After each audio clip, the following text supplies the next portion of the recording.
വിശുദ്ധ മത്തായി എഴുതിയ സുവിശേഷം അധ്യായം 8, 5 മുതൽ 13 വരെയുള്ള വാക്യങ്ങൾ. ശതാധിപന്റെ ഭൃത്യൻ.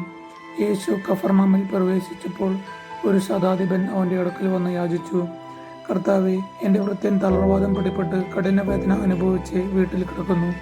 യേശു അവനോട് പറഞ്ഞു, ഞാൻ വന്ന് അവനെ സുഖപ്പെടുത്താം. അപ്പോൾ ശതാധിപൻ പ്രതിവചിച്ചു, കർത്താവേ, നീ എൻ്റെ ഭവനത്തിൽ പ്രവേശിക്കാൻ ഞാൻ യോഗ്യനല്ല. നീ ഒരു വാക്ക് ഉച്ചരിച്ചാൽ മാത്രം മതി, എൻ്റെ ഭൃത്യൻ സുഖപ്പെടും. ഞാനും അധികാരത്തിന് കീഴ്പ്പെട്ടവനാണ്. എൻ്റെ കീഴിലും പടയാളികളുണ്ട്. ഒരുവനോട് പോകുക എന്ന് പറയുമ്പോൾ അവൻ പോകുന്നു, അപരനോട് വരിക എന്ന് പറയുമ്പോൾ അവൻ വരുന്നു.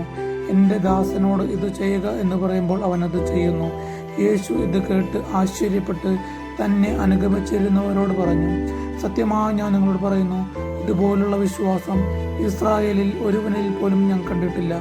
വീണ്ടും ഞാൻ നിങ്ങളോട് പറയുന്നു, കിഴക്കു നിന്നും പടിഞ്ഞാറു നിന്നും നിരവധി ആളുകൾ വന്ന് അബ്രാഹത്തോടും ഇസ്ഹാക്കിനോടും യാക്കോബിനോടും കൂടെ സ്വർഗരാജ്യത്തിൽ വിരുന്നിനിരിക്കും. രാജ്യത്തിൻ്റെ മക്കളാകട്ടെ പുറത്തുള്ള അന്ധകാരത്തിലേക്ക് എറിയപ്പെടും. അവിടെ വിലാപവും പല്ലുകടിയുമായിരിക്കും.